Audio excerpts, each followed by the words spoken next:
Hi, this is Justin from Taiwan. I manufacture physical products for a living. I've been doing this for the past 15 years.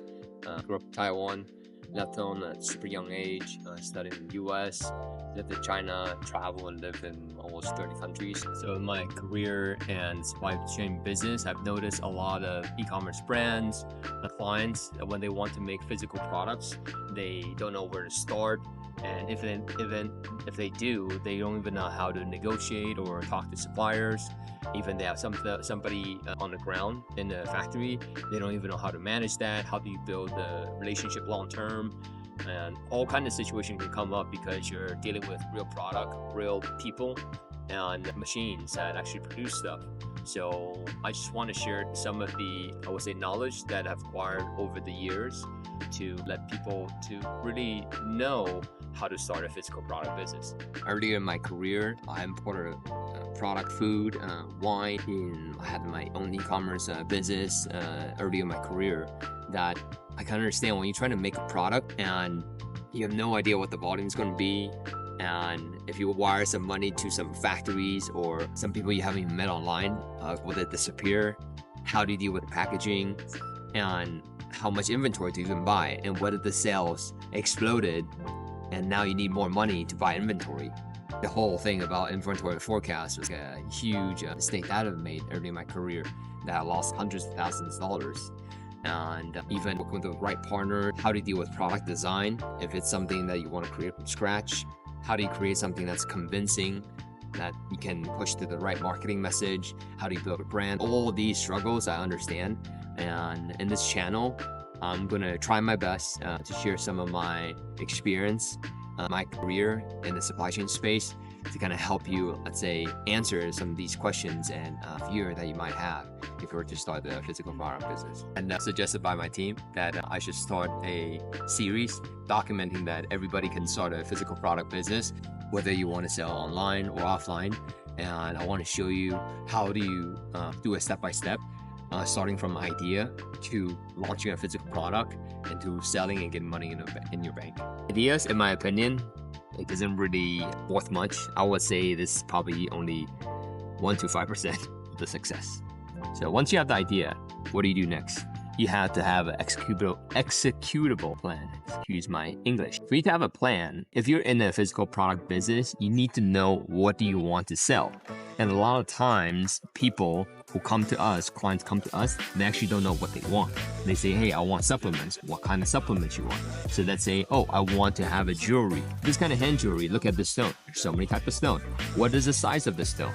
What is the type of the band that you want? What is the weight? What is the price point?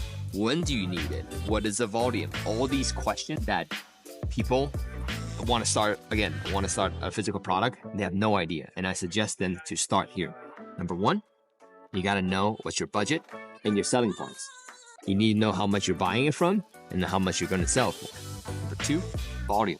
This is very, very important because when you talk to the suppliers, they need to know what kind of volume you're doing. When you're doing manufacturing, a lot of times there's minimum order quantity. They call it MOQ. This is key because imagine if you run a production line, I cannot make one piece for you. If it's one piece, it's artisanal, it's probably handmade. But if you want to make 1,000 pieces, how do I set up the stone grinding machine? How do I deal with the polishing? How do I deal with the knitting of connecting all these beads together, right? We're talking about the MOQ, right? So the volume. Number three, we talk about the specs, product specification. Like I was saying, how big is the stone? How small is the stone? What kind of stone? All these is super, super important for you to find the right partners or even to know where to look for the materials to produce these stuff. And lastly is the timeline.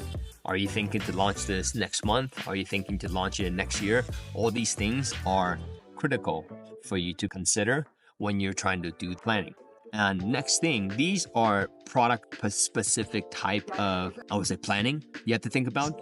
And one mistake I personally have made in the past is I focus too much on the product itself.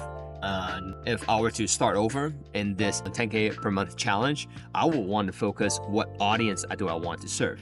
So for example, let's just take this jewelry, for example. I probably want to serve people who are interested in natural stones. And these type of, I would say, thinking will help you get out of that mistakes in the past that, oh, this is the best hand jewelry that turns out nobody wants. But if you think about what kind of audience that you want to serve, it could help you better to think about what other products can you sell, whether it's upsell or cross-sell. So besides selling jewelry, can I sell clothing? Can I sell some kind of incense oil in this space? So when we're talking about ideas to plan, you have to think about these 4 things, and then you have to think about what audience do you want to serve. So you might be thinking, hey, Justin, talking about all this stuff, you probably see it already online everywhere. You probably can just ask Grok or AI, say how to launch your physical products. And many people even think that, hey, it sounds like expensive and I need a lot of money to do a product. In fact, I will argue no. If I were you and now starting over, learning from all my past mistakes, actually the number 1 thing I will tackle is eyeballs and attention. Anybody can do products now, whether physical or digital. And for me, the biggest mistake I made in the past was thinking that I create the best pen or the best watch or the best cell phone cases that everybody's going to come find it. In fact, you should start with the problem itself, create content around it, and get eyeballs. That's what I'm doing now, right? We've been doing business for over a decade, but only now I've started doing the content because we want to let you guys know what we do. So the myth we want to bust is you don't need $1 million or not even $10,000 to start a physical products. For example, I know somebody that they just have certain issue with their leg and they want to impression socks, right? Instead of going out there and find a sock factory right away, they could talk about, okay, what kind of pain point they have.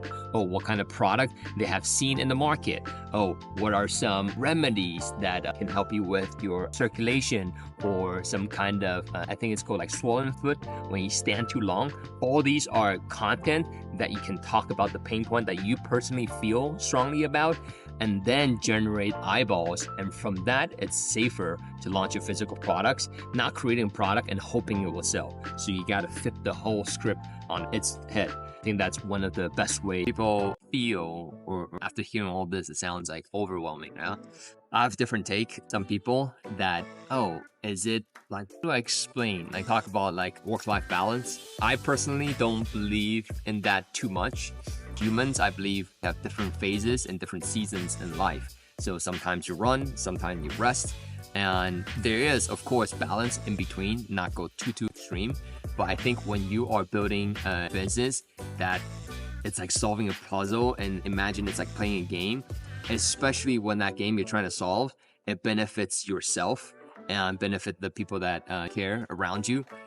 For me, it doesn't become tiring. Like I can do 12 hours every day because I don't feel like I'm working. Yeah, I think that's a lot of time people have to shift or understand that mindset. And if you do feel burnout, I've been there. And you can also ask the question that, are you playing the right game? You do feel that way. I'm just going to do a quick recap of what we talked about. Physical product business can be hard to understand, like we said earlier. Many unknowns that you have to work through, not only mentally and also physically. How do you get the capital, and how do you deal with all these planning that we talked about, like the budget, volume, specification, timeline. And the next couple of episodes, we're going to start a series actually documenting our team building our own physical brand business, just to showcase you that you can do it. And you don't need to require crazy capital. You don't need some genius ideas. In fact, you just need a system to teach you like step how to do it. And you don't need to thinking it. And there's a lot of limiting beliefs that you have to also work on. So if you're interested in building a physical product business, please stay tuned. I cannot wait to share some of the journey that I have in front of us, and I want to build this publicly so you can see everybody, even you behind the computer screen, can do it yourself.